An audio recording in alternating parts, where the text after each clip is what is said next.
नमस्कार। अभी आप सुनने जा रहे हैं जयशंकर प्रसाद की लिखी कहानी चूड़ी वाली। अभी तो पहना गई हो। बहू जी, बड़ी अच्छी चूड़ियाँ हैं। सीधे बम्बई से पार्सल मंगवाया है। सरकार का हुक्म है, इसीलिए नई चूड़ियाँ आते ही चली आती हूँ। तो जाओ, सरकार को ही पहनाओ, मैं नहीं पहनती। बहू जी, जरा देख तो लीजिए। कहती मुस्कुराती हुई टीठ चूड़ी वाली अपना बक्स खोलने लगी। वह 25 वर्ष की एक गोरी छरहरी स्त्री थी। उसकी कलाई सचमुच चूड़ी पहनाने के लिए ढली थी। पान से लाल पतले पतले होंठ 2-3 वक्ताओं में अपना रहस्य छुपाए हुए थे। उन्हें देखने का मन करता। देखने पर उन सलोनों अंधेरों से कुछ बुलवाने का जी चाहता। बोलने पर हंसाने की इच्छा होती और उसी हंसी को शैशव का अलहड़पन, यौवन की तरावट और प्रौढ़ की सी गंभीरता बिजली के समान लड़ जाती। बहू जी को उसकी हंसी बहुत बुरी लगती, पर जब पंजों में अच्छी चूड़ी चढ़ाकर संकट में फंसाकर वह हंसते हुए कहती, एक पान मिले बिना यह चूड़ी नहीं चढ़ती, तब बहू जी को क्रोध के साथ हंसी आ जाती और उसकी तरल हंसी की तरी लेने में तन्मय हो जाती। कुछ ही दिनों से यह चूड़ी वाली आने लगी है। कभी कभी बिना बुलाए ही चली आती और ऐसे ढंग फैलाती कि बिना सरकार के आय निपटारा न होता। यह बहू जी को असहाय हो जाता। आज उसको चूड़ी फंसाते देख बहू जी झल्ला कर बोली, आजकल दुकान पर ग्राहक कम आते हैं क्या? बहू जी, आजकल खरीदने की धुन में हूँ, बेचती कम हूँ। इतना कहकर कई दर्जन चूड़ियाँ बाहर सजा दी। स्लीपरों के शब्द सुनाई पड़े। बहू जी ने कपड़े संभाले, पर वह ढीठ चूड़ी वाली बालिकाओं के समान सिर टेढ़ा करके, यह जर्मनी की है, यह फ्रांसीसी है, यह जापानी है कहती जाती। सरकार पीछे खड़े मुस्कुरा रहे थे। बहू जी ने गर्व से पूछा, क्या रोज नई चूड़ियाँ पहनाने के लिए इन्हें हुक्म मिला है? सरकार ने कहा, पहनो तो बुरा क्या है? बुरा तो कुछ नहीं, चूड़ी चढ़ाते हुए कलाई दुखती होगी।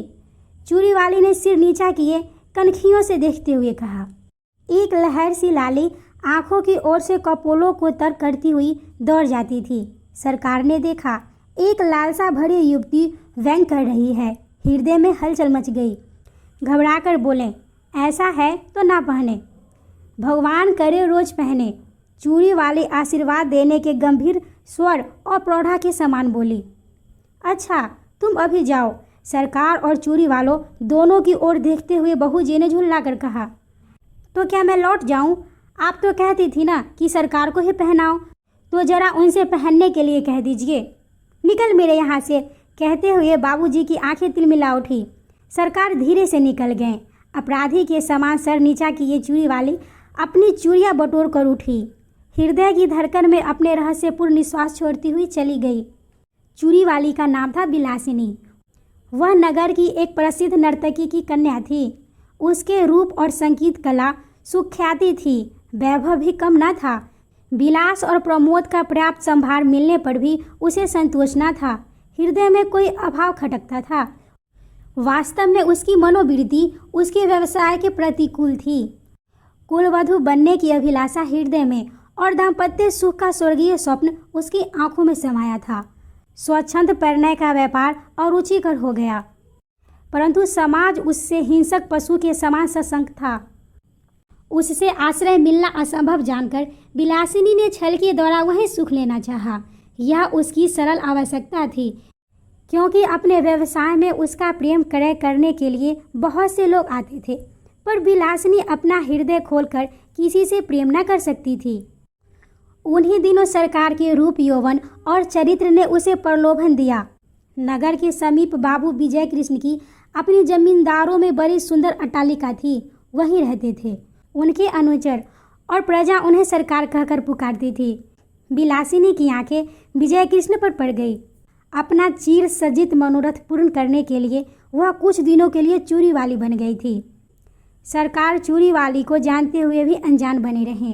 अमीरी का एक कौतुक था, एक खिलवाड़ समझकर उसके आने जाने में बाधा न देते। बिलासिनी के कलापूर्ण सौंदर्य ने जो कुछ प्रभाव उनके मन पर डाला था, उसके लिए उनके सुरुचिपूर्ण मन ने अच्छा बहाना खोज लिया था। वे सोचते, बहू जी का कुलवधू जनोचित सौंदर्य और वैभव की मर्यादा देखकर चूड़ी वाली स्वयं पराजय स्वीकार कर लेगी और अपना निष्फल प्रयत्न छोड़ देगी। तब तक एक अच्छा मनोविनोद चल रहा है। चूड़ी वाली अपने कौतूहलपूर्ण कौशल में सफल ना हो सकी थी, परंतु बहू जी के आज के दुर्व्यवहार ने प्रतिक्रिया उत्पन्न कर दी और चोट खाकर उसने सरकार को घायल कर दिया। अब सरकार प्रकाश्य रूप से उसके यहाँ जाने लगे। विलास रजनी का प्रभात भी चूड़ी वाले के उपवन में कटता। कुल मर्यादा, लोक लाज और जमींदारी सब एक ओर और चूड़ी वाली अकेले। दलान में कुर्सियों पर सरकार और चूड़ी वाली बैठकर रात्रि जागरण का खेद मिटा रहे थे। पास ही अनार का वृक्ष था, उसमें फूल खिले थे। एक बहुत ही छोटी काली चिड़िया उन फूलों में चोंच डालकर मकरकंद पान करती और कुछ केसर खाती, फिर हृदय विमोहक कलनाद करती हुई उड़ जाती। सरकार बड़ी देर से कौतुक देख रहे थे। बोले, इसे पकड़कर पालतू बनाया जाए तो कैसा? यह फूल सुखी है, पिंजरे में जी नहीं सकती। उसे फूलों का परदेश ही जिला सकता है, स्वर्ण पिंजर नहीं। उसे खाने के लिए फूलों की केसर का चारा और पीने के लिए मकरंद मदिरा कौन जुटाएगा? पर इसकी सुंदर बोली संगीत कला की चरम सीमा है, जिसमें बाधा नहीं, बंधन नहीं, जिसका सौंदर्य स्वच्छंद है। उस असाधारण प्राकृतिक कला का मूल्य का क्या बंधन है? कुरुचि के द्वारा वह कलंकित भले ही हो जाए, परंतु पुरस्कृत नहीं हो सकती। आप उसे पिंजरे में बंद करके पुरस्कार देंगे या दंड? कहते हुए उसने विजय की एक व्यंग भरी मुस्कान छोड़ी। सरकार को उस वन विघम को पकड़ने की लालसा बलवती हो उठी। उन्होंने कहा, जाने भी दो, वह अच्छी कला नहीं जानती। प्रसंग बदल गया। नित्य का साधारण विनोद पूर्ण क्रम चलता रहा। चूड़ी वाली अपने अभ्यास के अनुसार समझती कि यदि बहू जी की अपार परिणय संपत्ति में से कुछ अंश मैं ले लेती हूँ तो हानि क्या? परंतु बहू जी को अपने प्रणय के एकाधिपत्य पर पूर्ण विश्वास था। वह निष्क्रिय प्रतिरोध करने लगी। राज क्षमा के भयानक आक्रमण से वह घुलने लगी और सरकार वन विहंगिनी विलासिनी को स्वायत्त करने में दलचित हुए। रोगी की शुश्रूषा और सेवा में कोई कमी न थी, परंतु एक बड़े मुकदमे में सरकार का उधर स्वर स्वानत हुआ, इधर बहू जी चल बसी। चूड़ी वाली ने समझा कि उसकी पूर्ण विजय हुई, पर बात कुछ दूसरी थी। विजय कृष्ण का वह विनोद था। जब सब कुछ चला गया तब विनोद लेकर क्या होगा? एक दिन चूड़ी वाली से छुट्टी मांगी। उसने कहा, कमी किस बात की है? मैं तुम्हारी ही तो हूँ और सब विभव भी तुम्हारा है। विजय कृष्ण ने कहा, मैं वैश्या की दी हुई जीविका से पेट पालने में असमर्थ हूँ।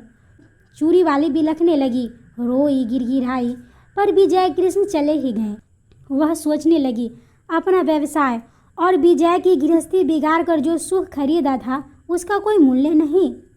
मैं कुलवधू होने की उपयुक्त नहीं। क्या समाज के पास इसका कोई प्रतिकार नहीं?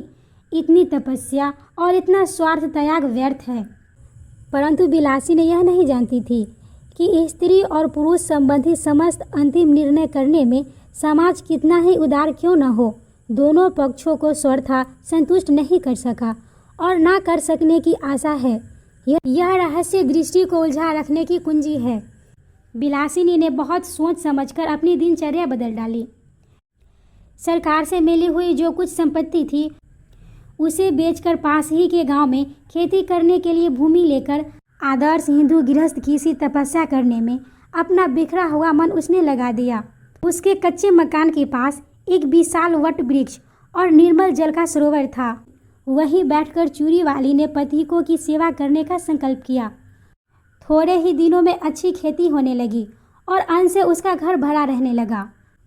भिखारियों को अन्न देकर उन्हें खिला देने में उसे अकथनीय सुख मिलता।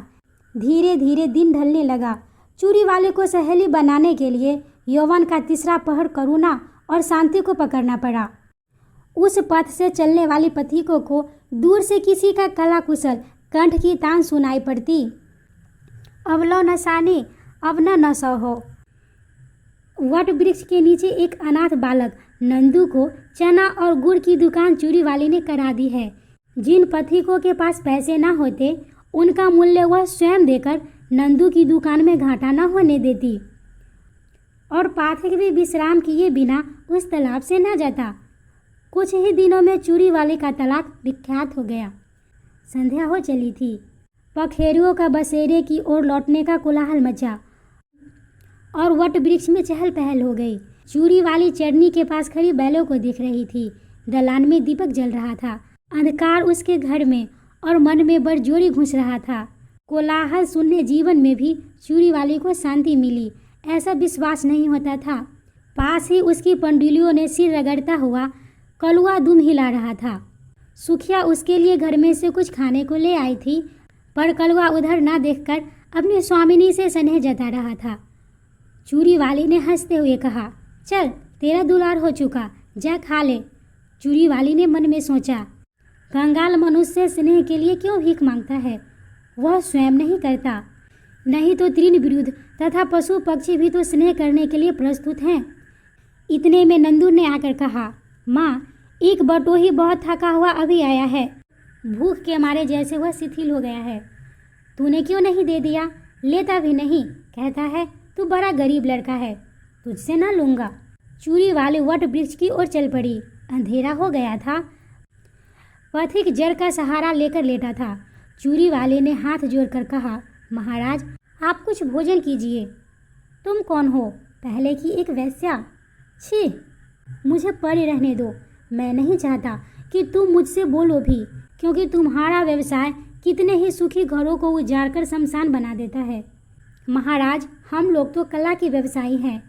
यह अपराध कला का मूल्य लगाने वालों की कुरुचि और कुत्सित इच्छा का है।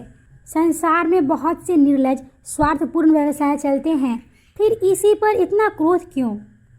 क्योंकि उन सबों में उद्यम और निकृष्ट है। परंतु वेश्या का व्यवसाय करने पर भी मैंने एक ही व्यक्ति से प्रेम किया था। मैं और धर्म नहीं जानती, पर अपने सरकार से जो कुछ मिला उसे मैं लोक सेवा में लगाती हूँ। मेरे तालाब पर कोई भूखा नहीं रहने पाता। मेरी जीविका चाहे जो रही हो, मेरे अतिथि धर्म में बाधा न दीजिए। पथिक एक बार ही उठकर बैठ गया और आंख गड़ाकर अंधेरे में देखने लगा। सहसा बोल उठा, चूड़ी वाली? कौन सरकार? हाँ, तुमने शोक हर लिया। मेरे अपराधजनक तमाम त्याग में पुण्य का भी भाग था, यह मैं नहीं जानता। सरकार, मैंने गृहस्थ कुलवधू होने के लिए कठोर तपस्या की है। 4 वर्षों में मुझे विश्वास हो गया है कि कुलवधू में जो महत्व है वह सेवा का है, न विलास का। सेवा ही नहीं चूड़ी वाली, उसमें विलास का अनंत यौवन है, क्योंकि केवल स्त्री पुरुष के शारीरिक संबंध में वह पर्यवसित नहीं है। बाह्य साधनों की विकृत हो जाने तक ही उसकी सीमा नहीं। गृहस्थ जीवन के लिए प्रचुर उपकरण प्रस्तुत करता है, इसीलिए वह प्रिय भी है और श्रेय भी है। मुझे विश्वास है कि तुम अब सफल हो जाओगी। मेरी सफलता आपकी कृपा पर है। विश्वास है कि अब इतने निर्दय न होंगे। कहते कहते चूड़ी वाली ने सरकार के पैर पकड़ लिए। सरकार ने उसके हाथ पकड़ लिए।